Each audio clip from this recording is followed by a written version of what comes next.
Welcome to another episode of the Empty Netters podcast, and we are delighted to be brought to you by the crisp, refreshing taste of Labatt Blue Light, the best Canadian Pilsner on the market and the best beer to drink while you're watching some playoff puck, which is what we're doing right now. We're in the moment. I wish I had a Labatt Blue, a fresh cold one in my hand, because my favorite thing to drink. My favorite thing about Canadians is they're so nice. My favorite thing is when I'm drinking Labatt Blue, I'm so nice.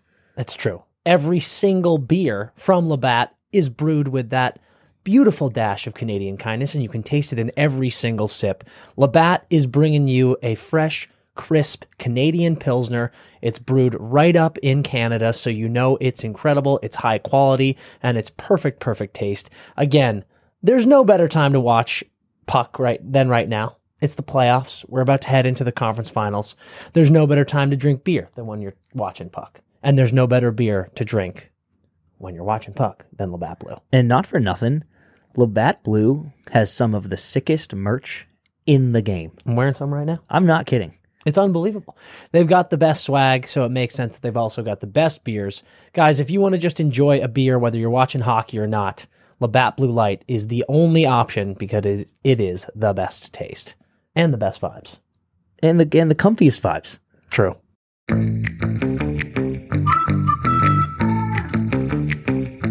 All right, let's jump into this unbelievable playoff episode of the Empty Netters podcast.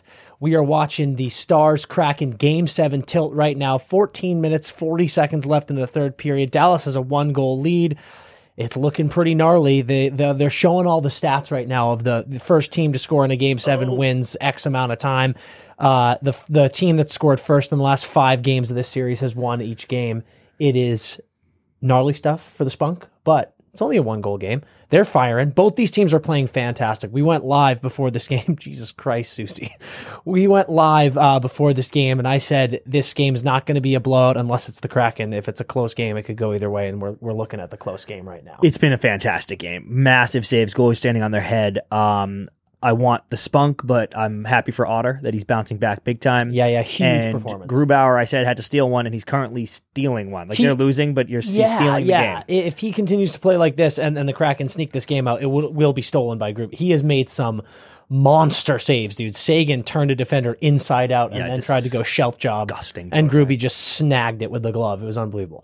All right, but we're going to get into some other series here before we talk about this. We've got it all set up except for this game. Yep. We've got 3 teams in the conference finals right now. We had, since our last episode on Thursday, live in New Jersey, we've had a lot of action happen, a lot of crazy stuff happen.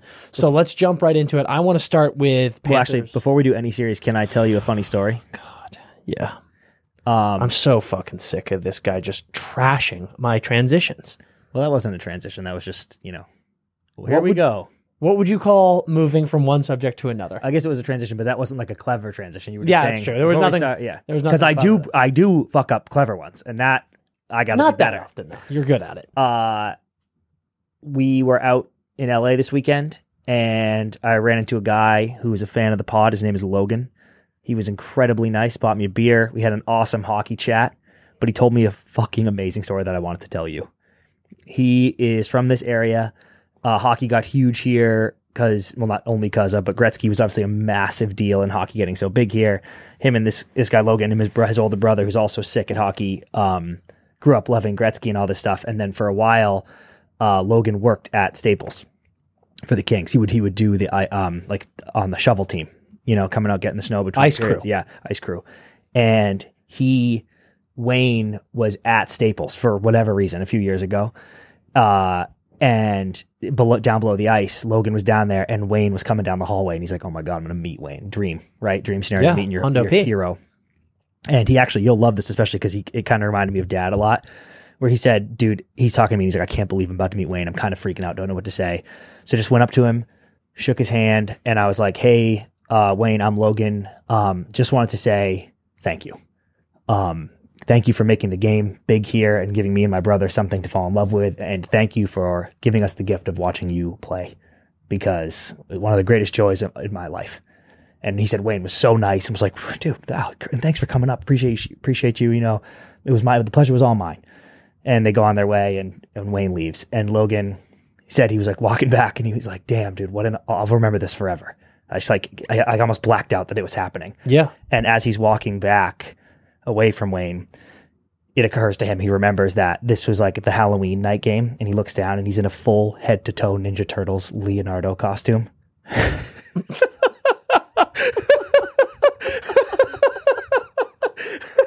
And he was like, damn it. Like, that's how I met Wayne, dude. Well, dude, you know what? It's incredible, but I've got two things to say about that. I think there's two things I think about with that. Number one, God. At least you're memorable. That's what I said. I bet Wayne is probably like, that guy was real cool in the Leonardo costume. Yep.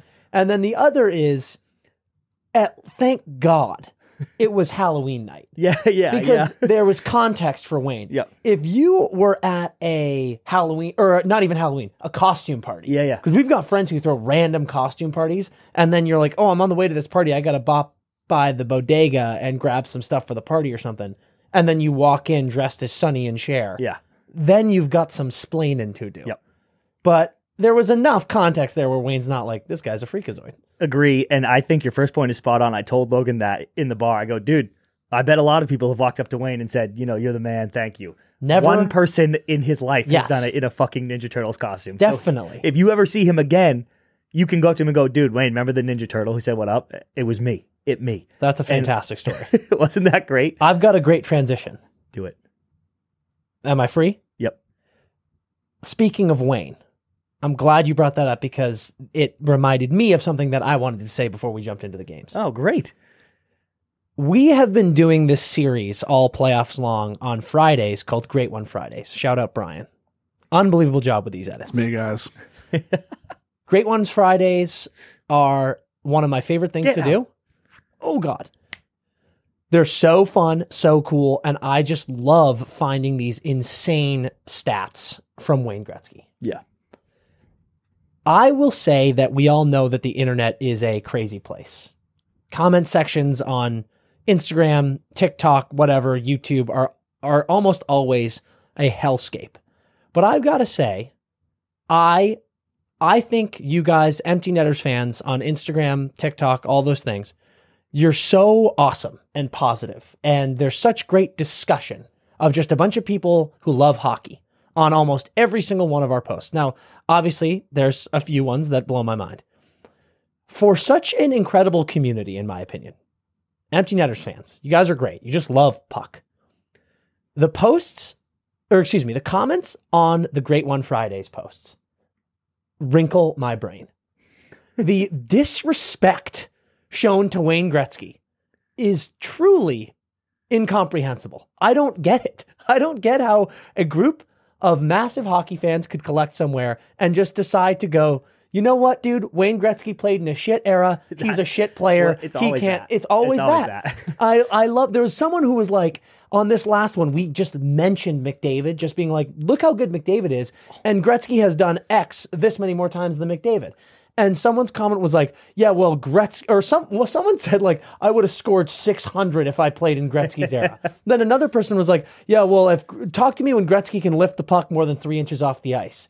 And I'm here to tell you all, you guys can't be doing this, dude. Be nice to my friend Wayne. And it's just like, I love the comments that are like, different game, different era, bro. And I'm like, yeah, dude, Gretzky was also doing all of this in 50-pound skates with a 20-pound wooden twig. You think that maybe Gretzky wouldn't have been a little bit better if he had all the equipment and all of the training facilities that all of these guys have? Yeah, and by the way, I'm a big, everyone who played 100 years ago sucks at stuff. Like, I could strike out Babe Ruth. That easy. It's not a big deal. But at the end of the day, all the people that disagree with that have the argument, yeah, but everyone playing with those guys was playing in the same situation. So, like, yeah, the numbers are probably ballooned a little bit era to era, but it's not like everyone else was doing what Wayne was doing. There are huge numbers in from that era, but like Wayne has moronic numbers. They were just celebrating the idiocy of these great numbers. Players adapt. You know, like, if you don't think Wayne would have adapted, people are like, they're stand-up goalies, dude. I'm like, you don't think Wayne could have figured it out when a goalie started butterflying? Yep. Yes, he could have. So it blows my mind. I love all of you guys, but be nice to Wayne. We love Wayne. It's unbelievable. All right, let's get into these series. We're going to start, if you don't mind, Christopher, I'd love to start with Panthers Leafs. Do it. So we saw the Leafs get eliminated in a gentleman's sweep on Friday. We talked last episode about what it means for them to not get swept if they don't get swept, or, they got that one. How much better is a gentleman's sweep, if better at all? They come out in this game. Cats go in and come out hot early. Yeah. I mean, they came out flying. They got on them, tucked a couple goals. Something to be said about that. Anthony Duclair, dude, very low-key killer these playoffs. Yeah. After getting health bombed against Boston. That's crazy. He's come out and he's been a part of some really, really, really big goals. He had a huge play on that first goal. And Carter Verhaeghe then just continues to be a devastation for the Maple Leafs. And everybody. They get, just a back-breaking goal. That said, I am slightly proud of the Maple Leafs as a team. I have an issue with some players, but 52 shots, including the overtime period. Can I give you the player shots too? Yeah, absolutely. That's like great stuff. That's great effort. 43 shots for the Panthers. So big saves from Wall. Wall played great. Like that. Second one was soft. The second one was soft, like the off his glove one. Yeah, but that was that quick bang bang 1T from Verhaeghe. Oh, sorry. The first one was soft. The one like he should have just caught it. Yeah, fell behind him. Yeah. But yeah, man, I thought he played great. I thought you guys put out a good effort there with all of those shots. But listen to this. Marner 5, Matthews 8, Willie 6, toe drag 7, 26 shots combined. Yeah, good job, which is exactly what I said. Yep. I was like, you should have 24 shots combined, and they did it. Good job, boys. And then Willie obviously got on the score sheet. No. Jesus. Good job, Larson. That's great. Pretty good D. That's great D. Oh, wow. Big save, Groovy. 22 giveaways from the Leafs. That ain't it. That's, frankly, with that many giveaways in a game, you're kind of lucky that we didn't see a worse thing. We talked about Game 4 in New Jersey. They had 26 giveaways and lost 6-1. Yeah. So you can see what giveaways like that do to a team. So pretty good stuff to handle, after those. Yeah, I mean, so what did you can't go down 2-0. And you're right. Everything you just said was right. It's great fight back, and they showed a lot of heart, and they got a million shots. And a lot of credit to Bob, right? Like, he's been a massive difference maker. So, if he's going to save everything, what the fuck are you going to do? We talk about things that aren't on your bingo card, dude. Yeah. Sergei Bobrovsky coming alive for the first time in 2 years and being unbelievable for these Panthers to beat the Bruins and then beat the Maple Leafs. Good Lord. I'm sad the Leafs lost. I'm sad for a lot of reasons. I wanted to go to Toronto. We were going to do that. Yep. I like a lot of those guys. I'm sad for them. I'm really sad we didn't get to see the Florida tight butthole game. Like I said, I was excited for Game 6 with a little bit of pressure on them for the first time. When you had asked me, can the Leafs come back down 3-0? I said no, but only because every one of these games has been such a dogfight. And in dogfights, you just have to get a few bounces. And if the few bounces go the wrong way, then bang, your season's over. And that's literally exactly what happened. So you know where I'm headed, but you saw a couple posts, and then of course you saw the Morgan Rielly no goal. Yeah, let's discuss the Morgan Rielly no goal. Before we do, and you and I get into whether we thought it was a goal or not, I just want to say up front, I really hate we would have won 3-2 crap. Oh, it's just, you're so dumb. The game just, it probably would have gone to overtime 2-2 if that one had gone in. Every single thing that happened after that goal would have been different if it was 2-2 compared to it being 2-1. If that happens in overtime, fine, dude. That's the one call is going to win or lose, or win or continue this game.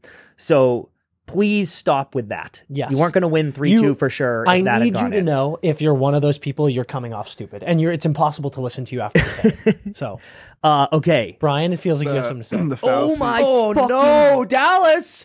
Oh, dude, that was huge goal. Shelf job on the backhand. Bad for the Spunk. Fuck, dude. Bad for the Spunk. Oh, man, that's not good. This hasn't been a good period either, but that was fucking filth. Holy shit, dude. Watch this replay. This is under the bar. 7 minutes left in the third. Dude, these fucking flip passes, man. In the corner. Oh my God, backhand top cabinet, dude. Oh, look, there's no room. That is off the face too. Boo. Johnston. That is a swaggy goal. Getting that puck off the end wall and then putting that up where the maple syrup is kept. Dude. You just got to elevate, dude, in everything. If you just elevate, you will do good things. Wow. Fuck. Beautiful. All right, go on. The fallacy of the predetermined outcome is what it's called. It's my least favorite thing in baseball, too, so that's why I hate it so much. Yeah, I love that. So stupid. Yeah, that is dumb. So, you are going to have the spicier take here. Do you want to say, well... No, I don't. Here's the thing, man. This is one of those brutal ones where if I'm a Leafs fan in this situation, it's hard for me to not be like, are you fucking kidding me? That's it. One thing I will say definitively, the picture that Leafs fans are loving to spam all over the internet right now, where it looks like it shows the puck completely over the line, that photo is well after the play is dead. And so stop using that as your defense. That is not that means nothing. The play has been whistled dead. If I'm being honest, I believe that puck crossed the goal line. Yep. However, during the gameplay, there is no point where you can even come close, in my opinion, to seeing that puck over the goal line. I know it's probably under Bob's pad, but at the end of the day, dude, it's Schrodinger's cat. We can't see it. Oh, Jesus Christ. We don't know what's going on. So part of me is like, the refs made the right call, dude. That sucks. Because end of the day, was that puck probably over the goal line under his pad? Yes. I think so, yes. But since you can't see it and we never saw it go over, I don't think you can call it a goal. I think it is, if you start calling those a goal, we are out of control now.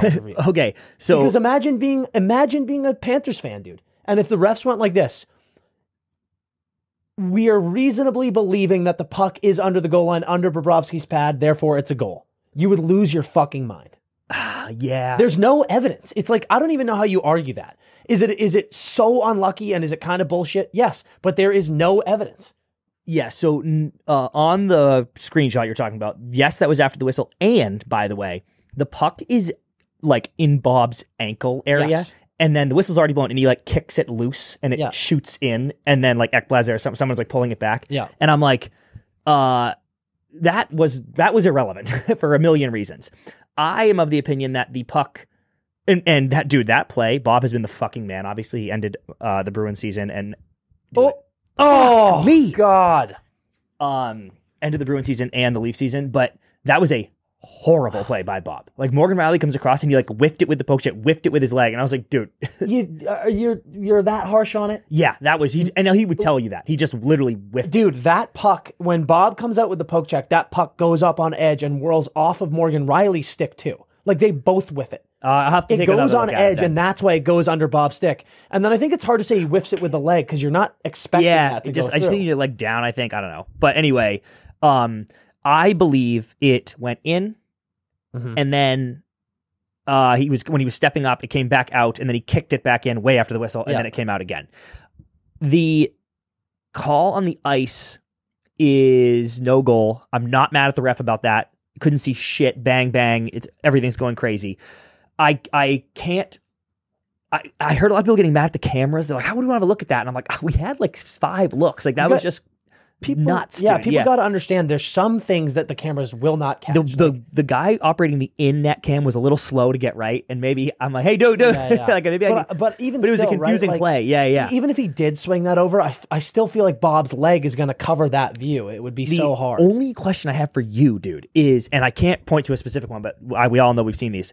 Sometimes it's like a goalie makes the glove save coming across, and the glove's like snapped back into the net almost. But the puck's so in the glove that they're like, did that cross? And they're like, I don't know, dude. Like, his glove's kind of in the net, but I can't see the puck. That one to me is what you're talking about, where I'm like, you can't just be making fucking judgment calls, being like, I don't know. Yeah. How deep's that glove, bro? You know, like that's chaos. But this one, I think you could have been like, dude, his whole fucking foot is in the net. Like, where is that puck where could it possibly be other than under his ankle foot? His whole foot's in the net. That's a goal. Yeah. Yeah. What do they do in football, Brian? Like, if you have the ball, and like, can I give you a better one? Can't see it. Can I give you a better one? Over the line. I look at it like, and the glove thing is similar to this. I look at it like in baseball, if you rob a home run and your arm goes over the fence, but you come back, it's an out. Because it's in your glove. Yes, but in hockey, if the goalie went way in the net with his glove, they would call it a goal, like way in. Yeah, like, I think that's bullshit. I think if they're like reaching back and they catch it before the goal line, that's a cool take. And then it's in their glove and their momentum of their body goes in the net, but they're like, I have this. That should be a save because you caught it outside the goal line. I'm not saying like, oh, I'm right here, but like that's how I feel. The leg one is a little different though. Like if you make a leg save and like it's just like drifting back and you go over the goal line and you pull it back. I know that doesn't make sense. It should be exactly how I feel about the glove. Yeah. I just think like the momentum of a glove is like you kind of go like that. I don't know. Maybe I'm talking out of my ass here. In football, I mean, yeah, I don't know the exact rule in football, but like they always have like the pylon camera that kind of shows. Like I feel like you rarely, because I think maybe you're right where they don't. If they can't see the ball, they're like, "Sorry, dude," but I just want to be like, "Dude, obviously his body, like his whole body is over." It'd be one like this play would never happen. But if someone jumped the line of scrimmage into the end zone, right, but somehow just is smothering the ball, literally lands like 3 yards in the end zone, but gets caught by the defense, and they throw him back out of the end zone. And they go to the fucking pylon cam and you just can't actually see the ball. I'd like to think they'd go, well, obviously that's a touchdown because physically where would the ball possibly be other than over the line? You know, where I think my stance nets out is no one on earth can say they know that puck was in. Because if we except for Bob. Because, right? even him. Oh, fuck. Because if we could, it would have been called a goal. Yeah. I think that's the best argument for it. Every Leafs fan right now is like, I know that was in. No, you don't. Yeah. Because there was no shot where it shows it in before the play was called dead. So it's brutal. That sucks. What I want to get to is Willie with that goal to tie it. Good job, Willie. Stepping up 2 games in a row, getting on the score sheet. I thought that was kind of a bad goal. I thought Bob was way off his angles there. And then crazy, dude. I don't know if you saw this. With less than 2 minutes left in the third, Willie almost scored an identical goal. Yeah. Just blasting down that right side of the ice and throwing one short side. But then we get into OT. Verhaeghe makes an unbelievable play on Yarncroc, who has a huge chance in front of the net. And then we get the Cousins goal to end it. So, man, the goal to end it. Radko Gudas comes down crashing the net. Yeah. And clearly holds the stick of the defender, which could have very much been able to break up the shot by Cousins. And then after the shot goes in, screams in rookie Joe Wall's face. And we posted a TikTok about it. I kind of joked like, wow, I think it's savage. I think it's cool. I think it's trash. Like it's like funny, whatever. You're competitive. It's cool. I respect the Panthers fans who love it, but it's full villain mode. And like Gudas has been a villain all playoffs. Yeah. And I just think it's one of those things where I always kind of hate the people who win something and then are more concerned with being a piece of shit to the other team than going to celebrate with your team. Just confuse me. Overall, I didn't like it. I'm going to tell you a lot of things about this. Overall, I didn't like it. I would have minded it less if it wasn't the series clincher. If that was just like game 3 and you were fired up and you fucking rub it in their face. Oh yeah. After win. That's what I'm saying. Yeah. It's like the series win, not like it's over, dude. Yeah. Go shake their hand. Like, hockey's the only sport that does that. I mean, I know everyone like quarterbacks step up, whatever, but like hockey, you get in line and you shake their hand. Yes. So the fact that it was the series clincher pissed me off. Also, to me, that is only okay if it is like a fucking heated rivalry and you have history both with the team and with that player and you just hate each other. I get that the emotion could get the better of you, or maybe even it didn't and you just wanted to yell at him because you hate that guy. I don't know. I'm trying to think of some good examples, but like someone hates Marchand, like somebody in Marchand, if they're going at it for the 5th series in a row and he screams in their face, I'm like, well, it's kind of like when you're shit talking your boys in the playground, whoever wins gets to shit talk. That's how it works, right? Like you get the last laugh.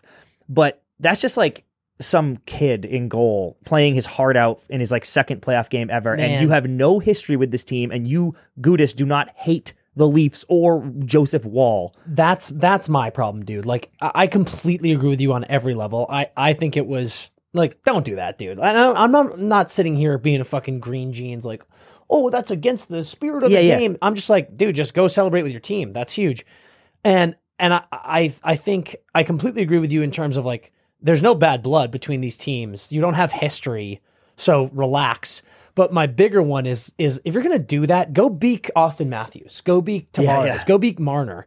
Don't beak this rookie who's playing his second career playoff game. Like that's where I'm like, what are you doing, dude? Like, is the video?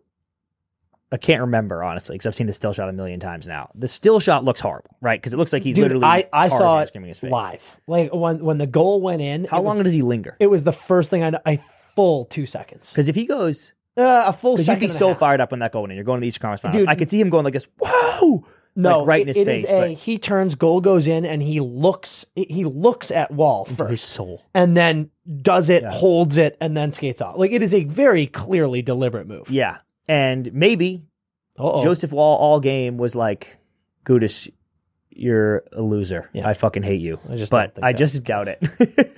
I doubt that's what was going on. We can't linger too much on this series, but let's, everyone's asking questions. We talked about it. If a sweep would happen, it's a gentleman's sweep, so it's basically the same fucking thing. We posted a clip about it, but just quick touches on what do you think this means for the Maple Leafs? What do you think they've got to do? Yeah, so we said it on the live, so whoever heard that here, but we got to say it again. Not only would I not only would I make moves, but I think they have to. I have some Leaf fans friends who are like, no, we run it back, but this is preposterous at this point. Wow, good hustle. Great hustle. So you got to move somebody. I would fucking salivate for the chaos that is Austin Matthews leaving. And unfortunately, shit. We got an empty netter attempt here. It won't go. Unfortunately for me rooting for chaos, the only way on earth, that was almost nasty.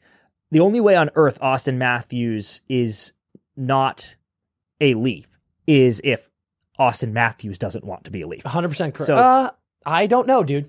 I think so. I'm sure you do think so. But, dude, I'm telling you right now, here's what's going on. Sorry to cut you off. But I totally am with you. You have to do something. It's not blow it up. Calm down, Leafs fans. But you have to do something here. And just firing Keefe is not the answer. I think sometimes people forget that Matthews is 25, Marner is 26, Willie is 26, Riley's 29, Tavares is 32. They're young still. They've got time. So I understand the people who are like, you can't move on from Matthews, Marner, and Nylander. You've got to keep them together because you want to see them win a cup together. Yeah. That's what you want, Toronto fans. I know that. But it's the definition of insanity to keep doing the same thing over and over and over and over and expect different results. So you have to understand that from a managerial standpoint, it is naive to just go, yep, we're going to put this same group of guys out there and it's going to be different this time. Yeah. And you can't say, we're just going to change the coach and it'll be different this time. There's been different coaches, guys. There's been different coaches. And my thing is, Chris, you are probably right with saying the only way Austin Matthews isn't a Leaf next year is if Austin Matthews this summer goes, hey, I'm not going to re-sign, so trade me. Yes, goal. Kraken. Spunk. 17 seconds left. Spunk. Dude, come on. They all look like it's over. Oh my God, dude. Fuck. No Otter shutout. Oh, dude. Bjorkstrand scores, doesn't feel good about it at all. They got a timeout. We've got 17.6 seconds left. Spunk is on the line. This would literally be the most chaotic thing that's ever happened. Goalie is pulled at the drop at center ice. Massive. Get the draw. That's such a good, smart play to just throw that right at Otter. Now, ozone draw, dude. 9.2 seconds. Ozone draw. Can you spunk? Do you believe in spunk? We've been looking for the tag the whole time, Bri. There it was. Spunking is healthy. Get to the point. Oh my God. Oh my God, Everly. Did that bounce over stick? What happened? Oh my God, Holy fuck, dude. I just saw the gaping net. Oh. Did that bounce over stick? Oh, and an entire region has blue balls now. Otter, dude. Wow. Happy for him. Oh my God. I need that replay like I need air in my lungs. Now I have to wait months to spunk again. Yeah. Dude, truly. Many months. It's going to be a spunkless summer, dude. It's fucking devastating. Well, hold on. I got to finish this thought. Yeah. So, yeah, you're probably right that Austin Matthews, if he's not on the team this season, it's because he says he wants to play somewhere else. That said, dude, if you're Kyle Dubas, let's say Kyle Dubas is the GM, if someone makes an offer for him, which, by the way, I would. Oh, of course. If there aren't at least 6 teams making an offer for Austin Matthews this summer, they're morons. Because with the right offer, I think it would be foolish to say no. Austin Matthews is going to fetch what? 13 mil? Yeah. He certainly can ask for it. Yep. And you're already paying this group over $45 million. Over half your cap is spent on these 5 guys, and they have failed every year they've been together. And there's a difference between losing and failing. They have failed. Yeah, that's right. Every single time they've gone to the playoffs, they have failed. So that group together only fails. And again, I get it. You want to be like, dude, this is what happens. Like, it takes teams a while. It takes Washington a while. It takes Tampa a while. But dude, they're not collapsing like this. So I just think if you give Austin this summer a 8-year, 13 per year contract, and then you guys come out next season and lose in the first round, like, good Lord, man, you're out of your mind. Because as silly as it sounds, if you trade, let's say you sign Austin to that contract and then you trade him next summer, it's harder to trade him with that colossal contract. And oh man, it's just like, dude, I look at Austin and I don't know, dude. There's something about him. There's something about his game in the playoffs that is worth questioning. Yes. So before I respond to that, would you and you, Brian, join me in just a quick applause thank you to the Spunk? Is it like a eulogy or just a thank you? Nope, just a thank you. Just a thank you. I want to give him a quick round of applause. Huge playoff effort from the Seattle Spunk. I'm really bummed, Chris. I thought you had nailed it. When they were up 2-1, you were like, they're going to lose 2 in a row right now, and then they're going to win 2 in a row. Dude, I sent that tweet out May 5th that it was going to go Spunk, stars, Spunk, stars, Spunk. And we were dead on until tonight. Man. And I was like, dude, one time. Also, so spunky of them to score there with 17 seconds left. Like, just teasing me. Yeah. But you know, they wouldn't die. They wouldn't get shut out. Like, that's how awesome this team really fucking awesome first playoff run. The Spunk get, without question, the medal for most impressive eliminated team. Yep. No question about it. Yes. Great job. Okay, Matthews. I think it's to his talent, the talent that he has, specifically, like that shot, that quick curl and drag shot, 60-goal guy is too valuable and too hard to find. I'm not saying there aren't other good players. I'm not saying he's the best player in the league. I'm just saying he possesses a skill that is nearly impossible to find. So if you are the Leafs, I am pretty much hanging up on everything. I know you're getting calls, and unless it's fucking banana land, but I'm pretty much hanging up on everything because he possesses an ability that you can't find. If I'm Austin Matthews, I could see him going, and maybe, this is like the coward KD way out, whatever, but I could see him being like, I've had enough of this. Like, me too. It is just too much. The media, the stress. Yeah, I'm weak. I'm mentally weak. Say, call me whatever the fuck you want, but I'm telling you, I would just play better if I was just on the playoffs playing for fucking Seattle or whatever. You know what I mean? I know he loves his boys, and he said in his exit interview that he loves the city. He wants to stay, or he said he wants to get a contract worked out. Yep. And I'm sure there's part, or if not all of that is true. But dude, you're all dumb if you think Austin Matthews is sitting there going, I wouldn't play anywhere else. You're dumb if you think that. That doesn't mean I think he's going to leave. I think he's going to stay. But I wouldn't blame him for a second, dude, if he was like, get me out of here, bro. And yeah, man, it might be too hard. I don't know what you ask for or get back from him. There's a lot of, there's 2 teams that come to mind. There's a lot of known information that Austin likes LA, the city. Yeah. But if you're the Kings, you have to give up Kempe, Dursey, and 3 first-round picks. Yeah. And does LA do that? Honestly, maybe not. Like, I'm not sure that I would. Right. It's so funny to say LA was eliminated in the first round, but I think LA had a better playoffs than Toronto, frankly. And yeah, I kind of agree. The other team we talked about is Chicago, has all of a sudden become a very real destination for Austin Matthews. And do you think Austin Matthews wouldn't like living in Chicago, playing for an original 6 team, playing with Connor Bedard? He definitely would. So, yeah, I think I don't disagree at all. I think that there's a world where he is like, yeah, dude, I'm done with this. Send me somewhere else. Because this is the last big contract he'll sign. Yeah. And they got to move him. Like, if he wants out, then it's like, you got to move him. So you kind of take less, probably, or maybe not less, but, to your point, some teams are like, I'm not giving up all that. So you just fork out a deal. If I was a betting man, he stays, but God, I would love it if he goes. And again, no shot on the Leafs. I'm rooting for chaos. Yep. If I'm Dubas, Willie Nylander is gone. No knock on Nylander. I thought he was great, but that's why he's gone. Sell high. This is the first year he really, really stepped up. You can get something for him. Maybe not as much as some Leafs fans right now think you can get, but I would move him. And I think Willie's stock has never been higher. Me neither. Sell high. But I think they are like, he's a bright shining star, and I want that back. And I'm like, well, you're not going to get that back, but you will never get more than you could get right now. He's got such a movable contract. Yep. His stock's never been higher. You could get a ton for him right now. Yeah.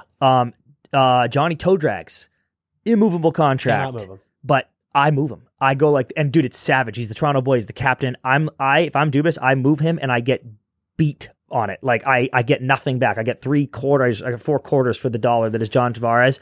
I got to eat some money, maybe 2. But I make Matthews the captain. I re-sign Matthews, make him the captain, and bring in someone else. I don't know why people always freak out about that. They're like, "Oh my God, you can't lose that trade." And I'm like, "What do you mean, dude? You're winning by getting the $11 million or the $10.5 million off your books."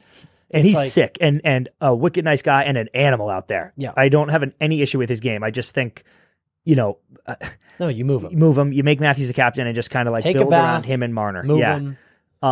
There's also a world, man, where you could move Todrags to one of these few teams that has a ton of cap and take a bath. But prospect. As far as picks back, but like, I mean, I am sorry I always bring them up, but when we talk about teams who have a ton of cap, it's Arizona, it's Chicago, and it's Buffalo. And I'm like, I don't know, dude. That's close to Toronto. Yeah. I could see Todrags going to Buffalo. That'd be cool. They've got the room for him. If you don't think he would be valuable on the team. Who's the captain there? Kyle Okposo. Oh, he is. Yeah. No, that's good. I was going to say, like, some of these young teams that don't have that like big vet playoff experience guy. What's fucking nuts, Dan, is I wouldn't be that shocked if Dubas is the GM next year and everyone's still on the team. And they're just like, anyway, we're going for it again. And I'm like, me neither. It's I mean, I would think it's stupid. Me too. I think Dubas is the GM. I think Keefe is fired. And that might be enough of a change for all of them. But yeah, man, Todrags will be 33. Morgan will be 30. You've got the 3 young boys, and they'll only be better, you'd assume. But is there a chance that Nylander regresses? Absolutely. Is there a chance that Marner regresses? Absolutely. I don't think he will. I think Mitch is one of the. He feels the most on the way up to me. More than Austin? Austin is sick, and I just don't think he I guess this year had a little bit down year with injury or whatever, but last year, I'm kind of like, that's about his ceiling, and the ceiling is glorious, and he'll stay there for a while. I don't think he's like on the way up and up, but it's again, we got to move on here, but absolutely, I'm with you. If they come back with all 5 of these guys still on the roster at the start of next year, I won't be shocked. Yeah, I will think it's dumb though. Yep.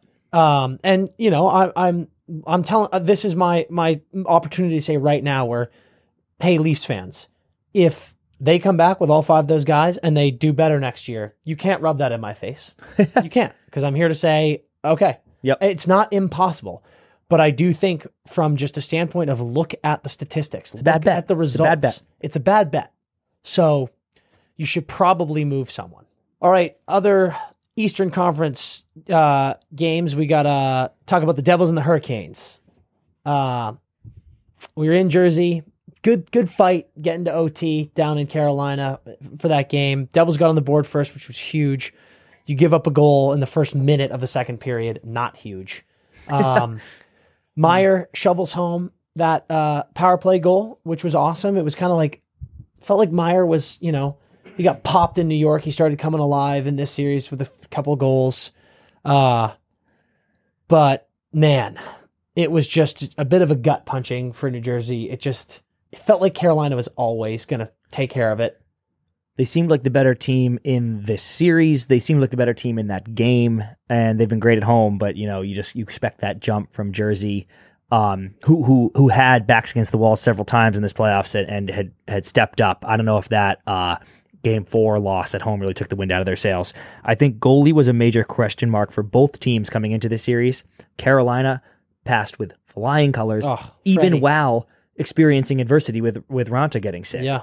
And Jersey, as much as I love Ahsoka, and I think he will be a great goalie for them in the future, failed that goalie test big time. Vitek was unplayable. Ahsoka got lit up in 2 games, and I thought played totally fine in the Game 5 loss, but got lit up in 2 games, and you just aren't going to win in the playoffs pretty much ever getting that poor goalie play. Yeah, it's brutal. It's absolutely brutal. The huge talking point of Game 5 was the Timo Meier miss. So what's brutal, dude, is, like I said, it felt like Timo was coming alive a little bit. He got that power play goal, and then he made that goal happen. He had an unbelievable forecheck down low, got right on the defender, broke it loose, dished it out, then it went to Hughes in front, and then Hughes...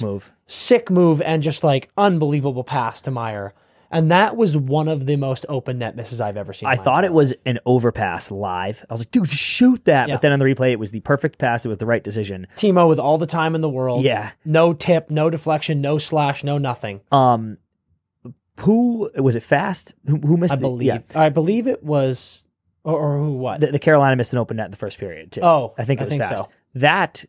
Those are tied for the biggest open nets I've ever seen, with eons of time and the puck just sitting there. Insane. So I'm kind of like, it's a wash, right? It's similar to the Morgan Riley thing where you're like, well, it's a bit of a wash. You each missed one. But given the circumstances and considering Carolina had already missed theirs, you're sitting in a 2-2 game or whatever it was, and Timo's got an open net.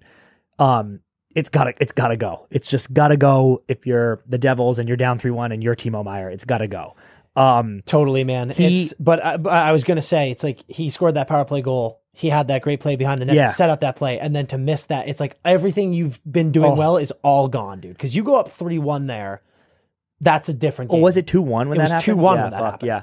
And it was pretty quick after. That was in the second period. That's right, dude. That would have just been a back-breaking situation, and it would have shot so much vinegar in right up the pencil of this young Devils team. That was brutal. That's a bad one. He played 11 playoff games for the Devils, went 2 goals, 2 assists, 4 points. RFA next year. What do you do? That is a situation where I have a big talking to with the boys, the big boys. I talked to Hischier. I talked to Jack. I actually told you I think that the Devils should consider trading Hischier. Oh, you said that. I don't think that there's anything that needs to happen with the Devils. They're so exciting. They're way ahead of schedule. So the other part of me is like, no, absolutely don't do that, because Hischier's young. He's starting to play well. Keep him. So I'm actually dialing that back. I wouldn't move him. Yep. I would bring Meier back. I think if he liked playing, I think he was too. Pretty good at the end of the season. However, dude, I would be very stingy with my offer. Like, given that he's RFA, I wouldn't be like this. Here's 8 years, fucking 10 mil, dude. Like, I would be like, bro. We discussed the situation in Detroit. I think Timo Meier gets less money than Dylan Larkin. If I'm a GM, I am not looking at Timo Meier as one of these guys. He had like 40 this year, though, right? He had a great year. Actually, look up his stats, or Brian, look up Timo Meier's stats from this season, please. He had a great year, but he's not an 80 million plus guy to me at all. I think if you're giving him 8 by 80 or more, I think that's a bad contract. And they're pretty committed already, which is a good thing in some ways. The Devils, that is. So 40 goals, 26 assists, 66 points in 78 games. Like, if you give that guy over 9 a year, that's a bad contract. I would offer him 8 by 7.5. Yeah. He's probably saying no to that. I think old is he? He's 26. He is 26. 26. So yeah, 8 years. Okay. I mean, he's looking for the 8 year. Yeah. And I think after a 40 goal season, you could argue that you deserve the 8 year. Yep. But yeah. I mean, dude, tough playoff. You can't give that guy horrible. more than 8 by 7.5. Tatar and Holla are UFA. Miles Wood too, but I don't think they care that much. But so otherwise, I think he's. If I'm being honest, man, I would bring back all 3 of those guys. Yeah, same. I think Holla was such a gamer in the playoffs. I think we talk about the Holla-Zaka trade all the time. Did you see that Holla stat, by the way? Yeah, he lost to the same team. He lost to the Hurricanes 3 years ago. Different teams. Absolutely brutal. I'd bring all 3 of those guys back, but I think they fit well. Holla, I could see possibly moving because he didn't have as good of a regular season as he had a postseason here. But Devils, you're way ahead of schedule. I think they're probably bummed to have lost that in 5. Yes. But you're way ahead of schedule. Shape. Look at the contracts. You're in really good shape. Way ahead of schedule. Good contract situations. I feel good if you're a Devils fan. I feel good if you're a member of that team. The Hurricanes, they're the best team in the East. I mean, left or yeah, I guess there's only 2 teams left. But they're the best team left. They were a top 2-3 team coming into the playoffs, and they have played like it, dude. And Florida, I love. And I honestly, I might be picking Florida in this series, but the Hurricanes have been doubted by everyone, including us. Yep. And I just think they deserve so much credit for just the way they just play good hockey all the time, dude. Yep. Like they just fucking A, man. Like they're just so good, and they deserve all the credit. They deserve to win this series. Simple as that. Yeah. Oh, they sure did. They are absolutely buzzing. They've been so good at home. I know, and officially, by the way, this season for them has been a great success and a proper progression. Yes. Like before, we had been like, 100%. the Canes are building. Are they the Sharks? You had made that comment. And I guess they could still lose. But my point is, with the injuries they have, if they lost in the first round to the fucking Islanders, which I picked wrongly, I would have been like, ooh, you're in trouble. That's a step back. And they're going to go injuries. But I'm like, doesn't matter, dude. Losing culture starts breeding here. Wrong. They, with the injuries, have gone all the way to the fucking conference finals. And even if you lose here as a 1 seed to the wild card team who got on the last day, I know your fans will be sad about that, but you go, hell of a season. I completely agree, dude. Also, it looks like Teravainen might be back. Ooh, he is sick. way ahead of schedule, and I know he had a lackluster season, but that's a huge add. I think what is so awesomely unique about both conference finals that have been set now, totally agree. Unless someone gets swept, all 4 of these teams should be so goddamn proud to be here. And I know that sounds silly with Carolina, you're a wagon all season, but it is the injuries, man. You've lost these huge guys, and you have just dominated your way to this conference finals. No matter what happens against Florida, this Canes team should be so proud of themselves, and the rest of the Eastern Conference, look out. Yeah, hell yeah. They're staying this good. So last thing for me on this series, I just couldn't believe how good Freddie played. Freddie started 6 games. He went. The NHL's so weird, dude. Like his stats are 5-0 in the playoffs because he got pulled after getting lit up, and they're like, the loss goes to the other dude, to the backup. And I'm like, no. So Freddie, 5-1, really, with a 9.31 save percentage, 1.8 goals against in his 6 starts. Ranta, 3-2, 9.06, 2.59. Freddie played more games in the regular season, but Ranta was the much better goalie in the regular season. Freddie standing on his head, and I think they're going with him. You know, like I think they'll get Ranta in more if he's healthy, but I think they're going with him. As you should. And the Devils, I know I already laid out the goal with this situation, but in the same way that I beat Rangers fans for that original tier when we said not as good as you think, and you lost in the fucking first round, I also demand an apology from Devils fans. Because in that first tier, we said, where's your goalie? And people came out of the fucking woodwork, dude.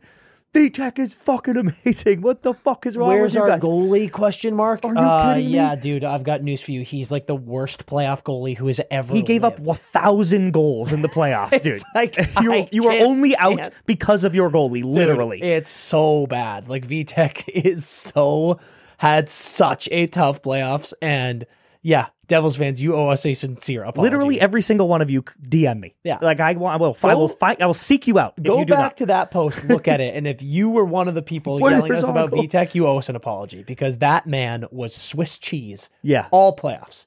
Unbelievable stuff. He's the Rangers' best player. He is truly the Rangers' best player. fucking roasted. Bravo. Yes. All right, moving on to the death of Jesus, dude. The crucifixion. Whoa. The crucifixion, we will call this series. Vegas eliminates Edmonton in 6 games. In Edmonton, too. Yeah. I called that. You did not. What, that Vegas would win Game 6? Yeah. Maybe you did call that. Yeah. I can't remember. We were having that discussion, and I was like, Vegas is winning. First time Vegas scored first all series long.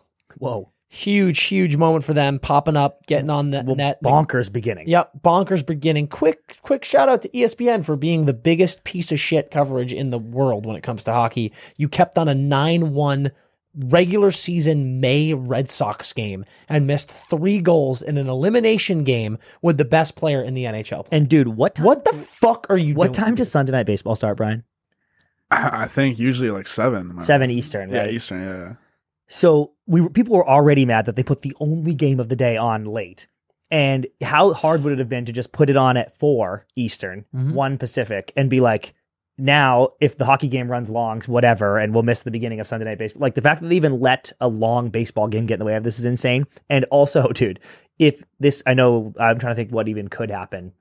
Maybe like playoff baseball, regular season football. But point being, if this was reversed, they would just cut away to the playoff baseball game. Obviously. They'd be like, oh, the playoff baseball game has started. If you want to watch the fucking end of the bloodbath regular season hockey game, go to ESPN 8, the Ocho, and it's on there, you fucking idiot. It's just the fact that they set the game to start at 7 p.m. Pacific when it's an elimination game. And you have other networks, on dude. a Sunday. You have other channels. It's not like they were like, because I know they have baseball contracts, and it's not like you were taking it off. You're just putting it on ESPN 2 or whatever, dude. They do that and then don't cut away to the game so people miss 3 goals. Appalling. It's just, you're a joke, dude. Appalling. So Vegas gets on first, gets on the scoreboard first. McDavid immediately comes down. Savage. What a time for Jonathan Marchessault to wake up in these playoffs. Holy shit. A natural hat trick, just scoring 3 straight, just huge momentum. Heavy dick moment. Heavy dick goals. The first goal, horrendous turnover behind the net from Stuart Skinner. I mean, it was not as bad as Linus Ullmark, but It was just he gets the puck behind the net, fires it up the boards with 3 Vegas players right there, including Marchessault right in front, or Riley Smith right in front for the first goal, rather. Yep. And it's like, what are you doing, dude? Like, why? Settle into the game, Why bro. are you doing this? And then, Marchessault comes through with 3 goals.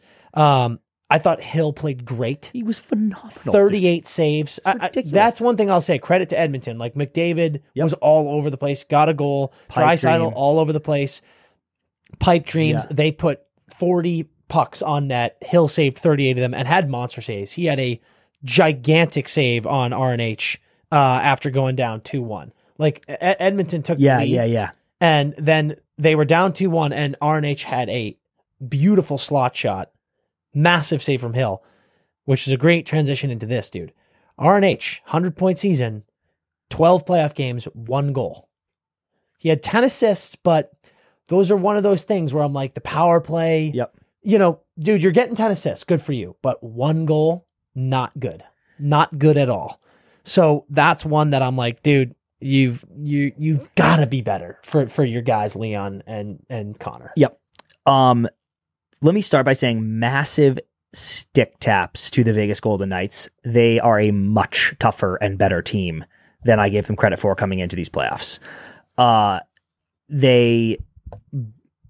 I think we took too much stock in their little season slump. Like they started so hot. They were the best team in the league with the Bruins. Then they dipped a little bit, but then they came right back, dude. Well, don't forget, we talk all about Edmonton had fucking best second half of the year. Vegas had home ice, dude. Okay, well, this is what I was going to say. This is what I was going to say, though. the fact, like watching for the whole second half, Edmonton chased them down so tightly that the last game of the year, we had to delay a podcast because I was like, Vegas could literally win this division on the last game of the season. It was that close.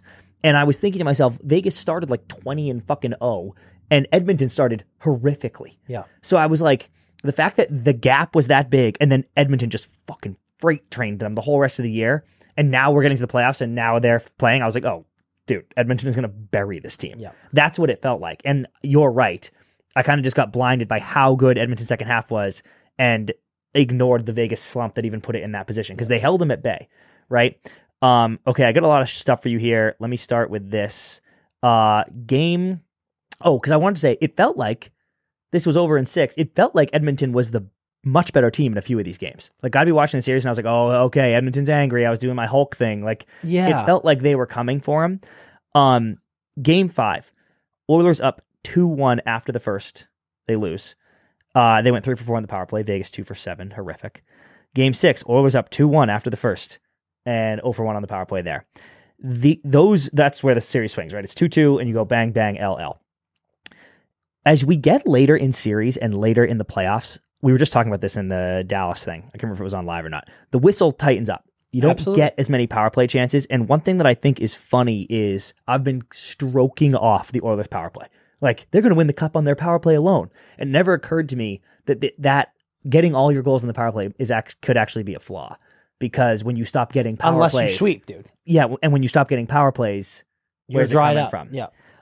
So that was a problem for them down the stretch there. Like, absolutely. It was like, every time we get a whistle, we score. If we don't get a whistle, or if we don't get the right whistles, we're kind of fucked. Mm-hmm. And I realized that way too late. Yep. So credit to Vegas on that. Yep. Here's some regular season. I'm going to give you the regular season point leaders. Top 8 for Vegas. Go. Eichel. I just feel like we've done this, but go. Eichel, Chandler Stevenson, Marchessault, Riley Smith, Pietrangelo, Carlson, Theodore Stone. Yeah. Can I give you the Vegas playoff point leaders? Yeah. Eichel, Stone, Stevenson, Marchessault, Barbashev, Carlson, Smith, Pietrangelo. Yeah. Who disappeared? Literally no one. Yep. It's so sick to have a team that's be like, yo, here are my guys. Here are my guys delivering.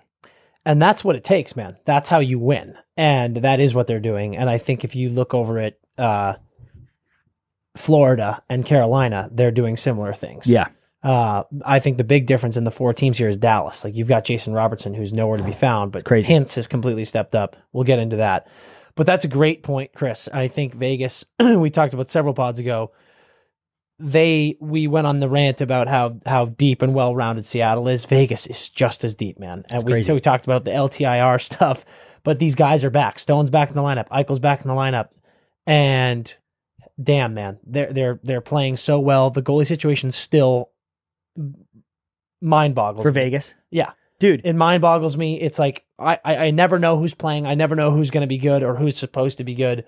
Hill in this game, an elimination game, stands on his absolute fucking head. Bro, I literally said last ep that they should start Quick. Oh, yeah. I was like, you got to put Johnny Quick in. This is what you traded for. And then Aiden Hill makes 38 stops, drops his nutsack on my forehead. And I was like, all right. It's still there.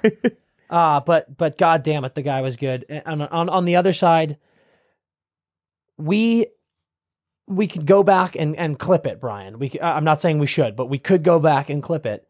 I said, if Stuart Skinner plays even remotely well, the Oilers will go straight to the Stanley Cup. If he doesn't play well, they will lose. And he was horrible. Well, Jekyll and Hyde, right? We said that last But episode. It doesn't matter. If you're Jekyll and Hyde, you're horrible. You're horrible, yes. If you're a fucking NHL All-Star, if you're the goalie of the best team in the league in the second half of the season, and then you go Jekyll and Hyde in the playoffs, you're awful. You're awful. And he was awful that last game. He had 22 shots in that game for the Knights, and you let in 4 of them immediately and then get yanked. Like, dude, you have blown it for your team. And I'm being way too harsh because these guys are all humans and they're great, but like, fuck, man, it felt like Edmonton finally got their goalie. And then he just does this in the playoffs. It's so gut-wrenching. Draisaitl said in his exit interview, it feels like this season was a failure and a waste. And I would completely agree with him. I would feel so disheartened if I were on this team. There's another apology that we should get. Oilers were also in Where's Your Goalie? Yeah. He's an alternating caps in a lowercase. He's an all-star. And I'm like this. He's not an all-star, dude. He was never the answer. Listen to this, Dan. Game 1, L gives up 5, makes 20 on 33 shots. This is Skinner. Game 2, Win gives up 1 goal. Game 3, L gives up 4 on 23 shots, yanked in the second. Game 4, Win gives up 1 goal. Game 5, L 4 goals on 22, yanked in the second. Game 6, L 4 goals on 17 shots, yanked after the second. Yeah, like yanked that's 3 fucking times, dude.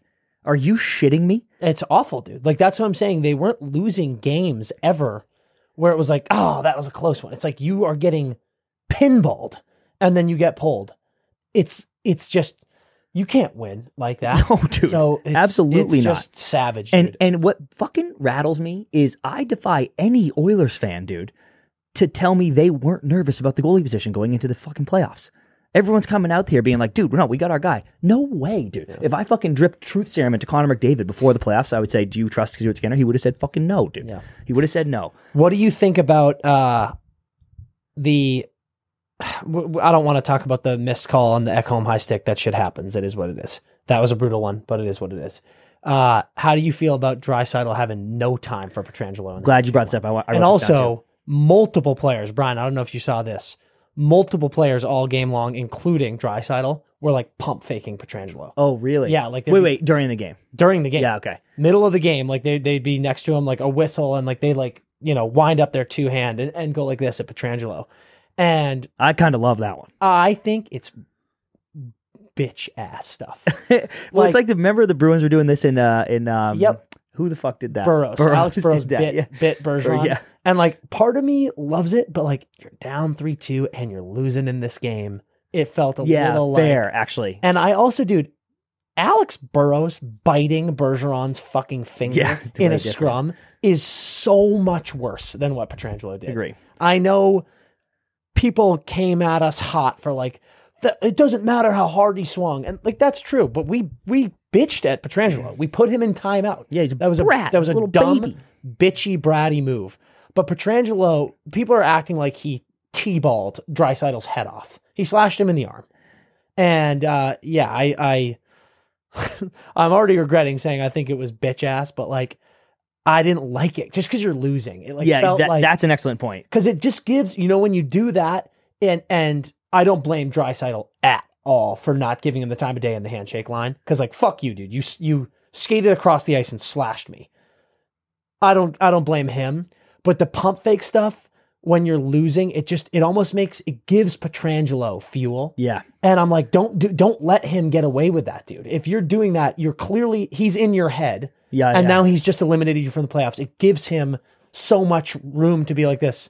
Yeah, cry all you want, dude. I fucking bounced you from the playoffs. Dude, we almost have exact opposite takes on this because I was like, I kind of fuck with the pump fakes because they're just like, fuck you, bitch. But agree, losing is different. That's the only reason I don't Bruins, like when they were doing that, it was like the games they were up 12-1 and they're like, oh, yeah. So I think maybe you're kind of right on that, but I actually don't mind like the mid-game, like we're all over you. No, yeah. So, the reason I said it was like shitty was because you lost. I should have led with that. Since you lost, it looks we're losing. That's more important to me. Like if you were, I don't care if you lose the game, but if you were up 4-2 when you did it, and then you ended up losing, so be it. The Draisaitl thing, dude. I think that is bitch ass.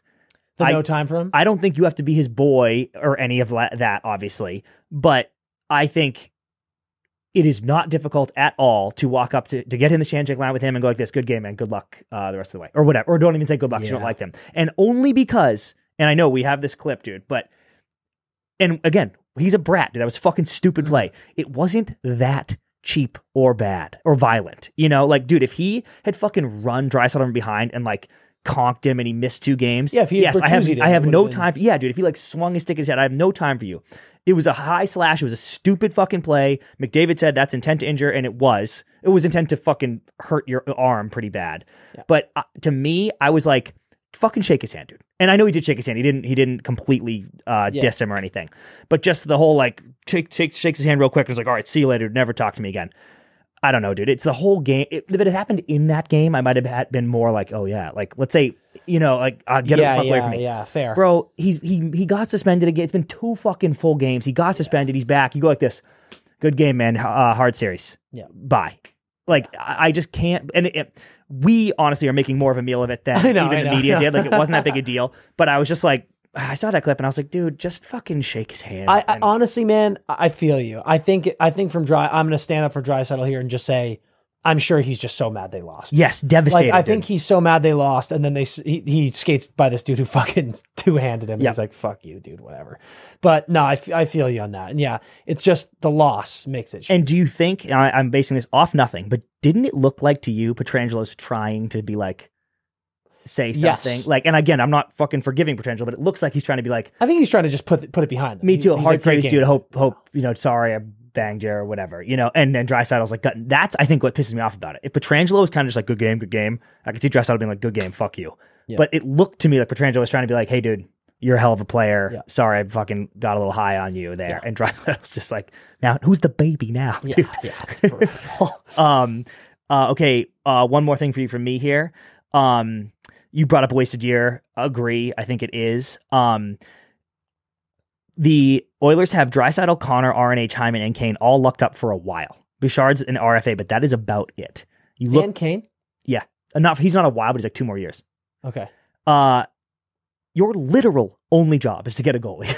Like, literally get a goalie, and you will win. I know. Is there anyone you, Dan Powers, have eyes on? And I can read you. I wrote down the list of all the UFA goalies, so if you're interested, but there's no studs. But I'll read you the list really fast if you want it. I would like the stat, and I'd also kind of like the cap space situation. Yeah, can you maybe find that, Ryan? Can you look up that Oilers cap space? Okay, here you go. I'm going to say the goalie and then his age. Johnny Quick, 37. Well, hold on. I want to see this first. Okay. And actually, while we're waiting for this, do you start LB for Vegas if he's healthy? So they have a $90 million cap hit. And they're using LTIR. So they have 0 space. And scroll down, Bri. So UFAs next year are all making nothing. Nothing. Yamamoto, he's not even RFA. Keep going down. And then, Bouchard, who is a must bring back. I know. Like, that is, and that's a big contract too. Yeah, well, you're probably right. Lock them up forever, thank God. Oh, dude, you need to trade Jack Campbell. Or do you go to Jack, dude? Like, everyone at Edmonton hates it, but he had the best numbers in the playoffs. I know he only played a few periods. So here's the deal. I don't think you're moving on from Skinner. You go, I hope Skinner's better. He's 24 years old. You have him at 2.6 for the next 3 seasons. I don't think you move on from him. Okay. You've got, who's in LTIR? I think it might say if you keep going down. Mike Smith's a pretty tough one. To be honest, I don't think that this is even a discussion. Yeah, they're starting Skinner next year. I think you're right. Would you potentially, and I'll give you some names, because there were some younger guys on this list that I was intrigued by, but I think you're right. They just can't afford them. But would you potentially roll dice on a guy that'd be a Dobby, a Hudobin? No. That you're like, absolutely not. You just go, Skinner's better than him, I think. 100%, because those guys like Quick or a Hudobin, they're not playing a good chunk of games. I think you've got a 31-year-old Campbell and a 24-year-old Stuart Skinner. You're tandeming them all season long, and you hope Skinner just improves. Skinner was an all-star last year. He had a terrible playoffs. Yeah, I think you just hope he improves and you go into the playoffs with Skinner. I think the bigger question here is Evan Bouchard, who was your hands down best defender on the team in the playoffs, who is 23 years old and an RFA. How are you bringing him back to this team? Because you're not tendering him. No. You're going to have to trade someone, I think. Yeah, you might have to. Like, if you're going up, you're getting 1.2, from Janmark and Derek Ryan, but like, you might have to look at a Yamamoto trade. You might have to look at a Kane trade or a Hyman trade here, because that's bad. That's not good. You're in bad. It's not good. At Edmonton. Wild. Do you play LB if he's healthy, or do you stay with Hill? I stay with Hill. I think you start Hill. He's had some great performances here down the stretch. I think they go LB, though. I think you start Hill, especially after that performance, and see what happens. Okay. So, yeah. All right. The final series, we just saw the Spunk dry up. Damn. How do you feel? I'm bummed, dude. I said to one of you or both of you or something, I have rarely imprinted on a random team. I don't mean random, Seattle's random. I just mean a non-Boston, not a non-rooting interest of mine team. Yeah. Harder than I imprinted on the Seattle Spunk this year. Dude, same. I give you so much credit for it too. Like, you made this happen. You made Spunk happen. And god damn were they fun. And like everyone in the office was into it. Yeah, dude, it was sick. So many people in our DMs being like, dude, my team's not in the playoffs, or my team got eliminated. I'm all in on Seattle. Seattle, they were so fun, dude. And it's just, going down 3-2, tying it up, coming into this game, playing great. It just, everything about them was so fun. This has been such a massive, massive surge for them. And I like, what a great feeling if you're a Seattle fan. Awesome. It's your second year after the first year was really bad. But whatever, it's your first year in the league. But you have the brutal comparison of Vegas to look at, so you're like, fuck, dude, we failed. No, we failed. But like, dude, we're so much worse than Vegas. Yeah. And then here you are in your second year, you beat the reigning champs, you come in and you take Dallas. Won a Game 7 on the road. Yeah, you come in and you take Dallas 7 games. Going back to Game 6, I thought the Stars were so flat in that game. And they lost. Oh my God, dude. They lost emphatically. But it wasn't that the stat sheet was weird. The stat sheet in that game was identical. Yeah. Like, the Stars were flat, but like they both were 1 for 3 on the power play. They both had 46 hits. Giveaways were 4-4. Faceoffs was 52-48 Dallas. Like, that's crazy. The stat sheet of Game 6 was so similar, but the Kraken just beat them down and won. And then this game, really great stuff. We had a feeling it was going to be tight, and it was. Super, super tight game, but Dallas gets on the board first. And then Johnston with just a really, really ice in his veins. The classic little Dallas chip in, picks it up off the boards, shelves the backhander, 2-0. A little bit of spunk. A little bit of spunk at the end. But yeah. I thought, so you go back to Game 5, because that happened while we were on the road too. Dallas rolled, but it was mostly because Grubauer played badly. Mm-hmm. Seattle actually had a great first period. They outshot them 14-5 in the first, yet the score is 2-1 Dallas when you go to the locker room. That's a disaster. Dallas only got 21 shots in the game. They won 5-2. Grubauer stayed in the whole time, made 16 saves on 20 shots. I said to you after Game 4, because he got yanked in 4, and I was like, that yank I like, because I had already brought up that I thought he had a lot of miles on those legs. If you're going to lose this game, just get him out of there. They left him in for all of Game 5. Yeah. Or excuse me, all of games. That was 5, yeah. I don't quite get the flip. I'm kind of like, you pulled him in 4, pull him in 5. If you want to save his legs and you're going to get beat, pull him in 5. You come back to Game 6, like you just said, Otter looked horrible. Mm-hmm. Otter gets pulled. Yeah, he looked awful. And we've already made that joke. Poor guy was just sitting there and everything, but I couldn't believe the goalie flip like that. Gru didn't play that good, but got the job done. And like you said, they were dead, dude. Dallas looked outshot 16-5 in the first. Like, they were all over him.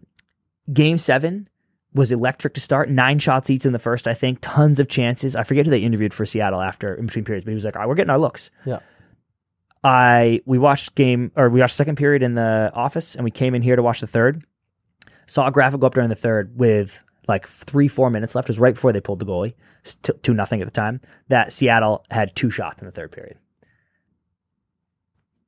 Not Dude, okay. It's Game 7. Low shot game, 23-28 in favor of Dallas. Yeah. I thought Grubauer played great. He played his heart out, man. Otter played awesome. Fantastic because Seattle did have some great chances. We've seen it. He hasn't been really consistent because he's had some games where he's Otter, where he's got pulled clearly, but Otter's woke up a few times in these playoffs, and it's why they're headed to the Western Conference Finals because he set a record now with second most saves NHL history in Game 7s or something. Yeah, through two or something like 86 or something moronic because of that one last year. Yeah, but yeah, he I think I already said this on this pod, but we were like, Gru has to steal one. I thought he played great enough to steal one tonight. Otter was just better because he's a better goalie, and he fucking stepped up for his boys. I loved seeing both teams bear hugging their goalies after the game. Yeah. Both teams. Absolutely. Because they're like, thank you, dude. You gave us everything. Killer bounce on that first Dallas goal. Killer bounce. Yeah. Fucking flip pass, man. The Eastern Conference Finals between Carolina and Florida is going to be just flip passes. Yeah. It's a fucking volleyball game. And then now we got Dallas doing the flip passes. It's all over the place. Brutal breaks. I'm so sad to see Seattle go. I think Dallas is giving me those vibes of, well, we'll get into our picks in a second, but Dallas is giving me those vibes of like a tough out. Like they were in trouble against Minnesota. You rip back and beat them in 6. Yep. It's the spunky Seattle team's all up in your business, and they just take care of shit down the stretch here. Yep. This is a experienced team. We said that at the top. They are much more experienced than people remember and give them credit for, and it's really showing. That's so true. This Dallas team they've just got way more juice than people think, and we talked about it earlier in the playoffs about exactly that. We were comparing, I think it might have been with the tier post, we were comparing goalies and people were like, how is Otter better than Shesterkin or something like that? Because they were like, they got eliminated in the first round last year. And we were like, yeah, it was 7 games and the craziest game 7 ever by Otter. But it's not Otter we're talking about. It's these guys, these other guys on the team. Ben and Sagan have been there. They've been to the Cup. They have a lot of experienced dudes. Pavelski has been through the most devastating playoff performances ever with the Sharks, but he's been there over and over and over again. They're a very deep veteran core. They've got a lot of playoff minutes under all their belts, and they're going to be a very tough out moving forward. And no rowboat at all yet. Yeah. Like if you're Dallas, you're like, dude, if that guy gets going, we're fucking really tough to beat. The both sides of that is so tough, isn't it? Yeah. It's like if he gets going, they could be considered a favorite here. Yeah. If he continues doing this, that's going to be why they don't advance past Vegas, is how it feels. So it's brutal. Seattle, really bright future. Fantastic stuff. Yeah. You look at the teams who have just been eliminated here. You look at Jersey, you look at Toronto, you look at Edmonton, you look at Seattle. Seattle and Jersey absolutely feel the best. Yeah. But I think Seattle way more than Jersey, obviously.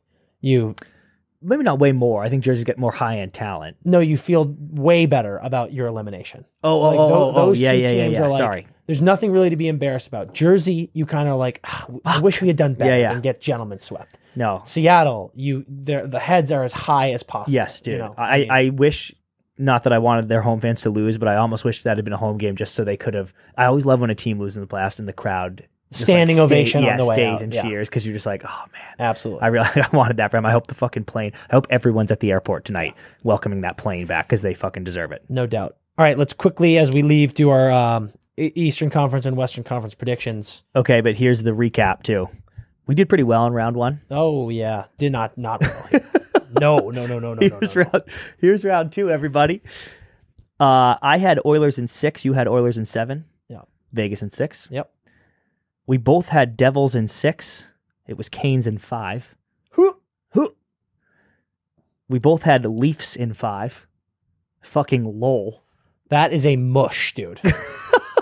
Literally Florida in 5. That is the biggest mush job I've ever seen. And then we both had Kraken, the Seattle Spunk, in 7. Yeah.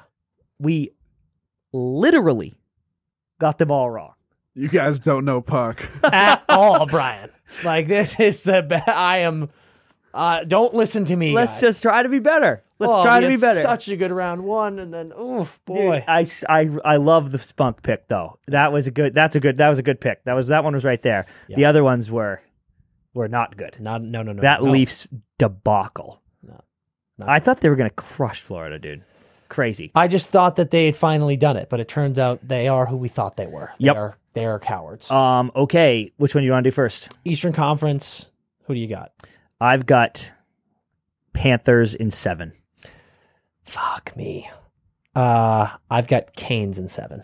Oh, wow. But I had Panthers in 7 before you said that. Oh, interesting. Yeah. So you just don't want to have the same answer? Yeah, kind of. And also, I got to stop counting out the Canes.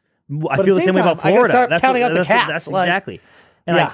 I think it will be wow, that's a bold call. I was gonna say Carolina's been so good at home, dude. Like literally 7-1 in the playoffs last year, 5-1 in the playoffs this year. If Florida's gonna win, they gotta win one in Carolina. Obviously I'm picking them at 7, they gotta win that one. Mm. So I was kinda like that might be home. And then 7, we'll see.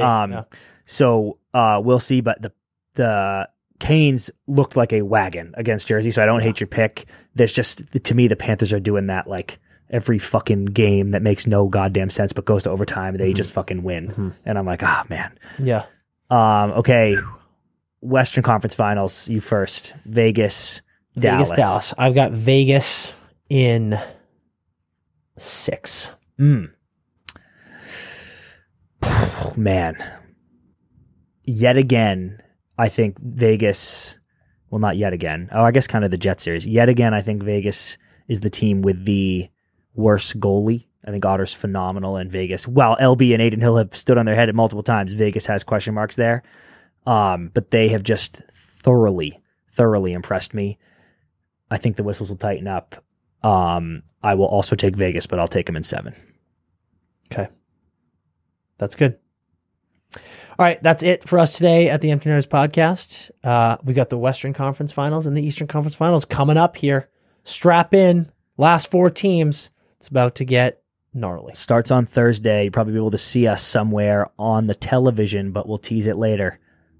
Until we're back in action, skate hard.